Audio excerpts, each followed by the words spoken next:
నమస్కారం. ప్రతి నెల మనం చివరి బుధవారం రోజున మండల స్థాయి సమన్వయ కమిటీ సమావేశము రేషన్ షాప్ డీలర్లు ఎండి ఆపరేటర్ ద్వారా సమావేశాన్ని ఏర్పాటు చేసుకోవడం జరుగుతుంది.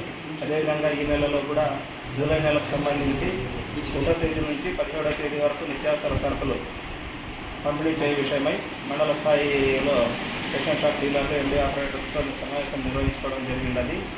ఇందులో భాగంగా కార్డుదారులకు ఎలాంటి సమస్యలు లేకుండా నిత్యావసర సరుకులు పంపిణీ చేయాలని రేషన్ షాప్ డీలర్లకి ఎండి ఆపరేటర్లకి ఎంఆర్ఓ సార్ గారికి మరియు ఆర్ఓ సార్ గారికి మరియు మా డీలర్లందరికీ మండలంలోని డీలర్లందరికీ ధన్యవాదాలు. మేము స్టోర్ డీలర్షిప్ తీసుకున్నప్పటి నుంచి ఇప్పటి వరకు ఎలాంటి అవకతవకలు లేకుండా ప్రజలకు పంపిణీ చేయడం జరిగింది. అదేవిధంగా ఇప్పుడు మా డీటీ సార్ గారు చెప్పినట్లుగా జూలై నెలలో కూడా ఎవరికి ప్రజలకు ఇబ్బంది లేకుండా అన్ని విధాలా వాళ్ళు చెప్పినట్టు పంపిణీ చేస్తామని ఈ సభాముఖంగా తెలియజేస్తున్నాం.